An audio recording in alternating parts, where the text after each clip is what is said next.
I have students from all around the world, people doing Zoom privates with me every week. And sometimes they tell me things that their instructor has relayed to them. And man, if you are gullible enough or naive enough or just don't understand fight sports enough to realize that they have no idea what they're talking about, you're gonna be in for a world of pain. I'm here to correct these false teachings that these guys are incorrectly relaying to their students.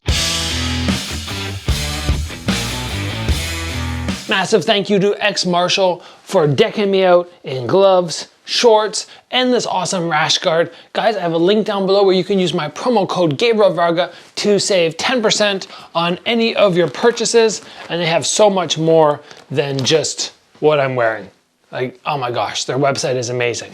Now, let's talk about some of these things that during Zoom privates or during in-person privates, people have said, oh, Gabriel, my instructor told me this. I'm like, why would they tell you that?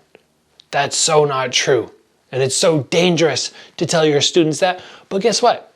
People walk into the gym, they see the instructor, they go, the instructor must know what they're talking about.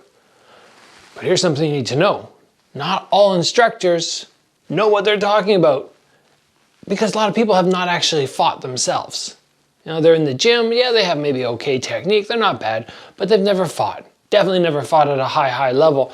And they'll tell you things like our first point right now, well, don't put your hands up here, put your hands down here, because now you can protect your chin and it doesn't hurt getting hit in the forehead.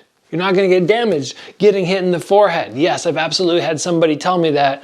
Look at, getting hit to the jaw, yes, is worse than getting hit to the forehead. But when I hit somebody in the forehead, their head is still gonna shift. They can still absolutely get knocked out. They can absolutely get knocked down, and they can absolutely get a concussion. So thinking that, okay, I'm gonna not put my hands up here to protect myself, I'm gonna put them down here, and thinking that's a smart move to teach a beginner, oh my gosh, no, no, no. Now you can have your hands down here, but what does this mean? If you're somebody who likes to keep your hands lower than eyebrow level, that means that you're gonna have to have a lot of head movement and a lot of footwork happening because this is all open. Yes, you can protect your body a little bit better, and that's the argument that these instructors apparently give. When you have your hands up here, you can't protect your body and your head simultaneously, but here you can. You can absolutely protect your head and body at the same time. All you have to do is take that torso and curl it. Now from there, head and body protected. Not entirely, because there's always a hole. That's just a fact. You cannot protect everything. It's not like we have a SWAT shield in front of us and we can block everything that comes our way, but we can absolutely protect our head and body at the same time. And telling somebody that you don't get damaged up to the forehead, no. I will absolutely tuck my chin to my chest, so if I do get hit, it's off the forehead as opposed to the nose or the jaw, but you can get rocked up here, for sure. The next falsehood, which I've heard, is actually from a Muay Thai instructor. A Muay Thai student was here training with me, and I was like, oh, okay, I don't love how you're blocking round kicks. Can you share with me how you're supposed to block a round kick according to your instructor? And they said, okay, yeah, you block a round kick like that. I went, okay, that's great. What happens if you're not blocking the round kick like that? What's your follow-up? And they were like, I don't have a follow-up. I'm like, okay, well, we want to have a follow-up for you. We want to have a backup, essentially, because you don't always have the ability to do this, and trying to do it off both legs is very difficult. So you need to be able to catch or do something else. And I was trying to teach them this block, and they said, oh no, my instructor said that block doesn't work. This block that's used by kickboxing champions, UFC champions, pretty much everybody except for the Muay Thai fighters in Thailand, because in Thailand, when a kick lands off the forearms, it scores. But it's not always a damage-based system over there. A lot of times it's who can land the round kicks, who can finish the exchange. It's different than the way we score over here. If somebody kicks and I block it and it doesn't do damage, it absolutely is a very beneficial block. So to say that this is the only way to block and that's the only way we're teaching, oh, so terrible. Get this block down, This one helps you when you're fatigued, you're tired, you can't pick your legs up. Maybe something else in the fight happened. This person is just lighting you up and you go, oh, I just have to deal with these kicks and put some hands on them when I'm done. You need to know how to do that block. And most people fail at it because they do this.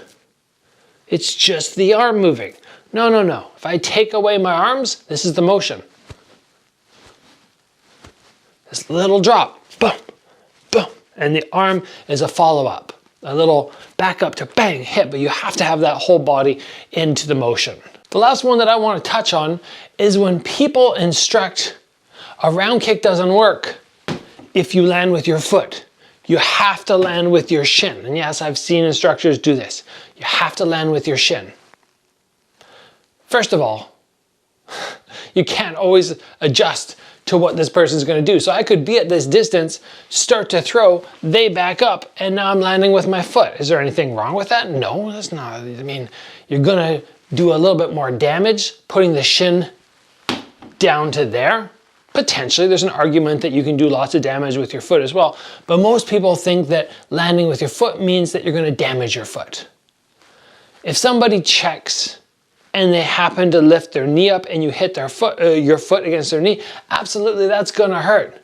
But guess what? That's gonna hurt as well with your shin.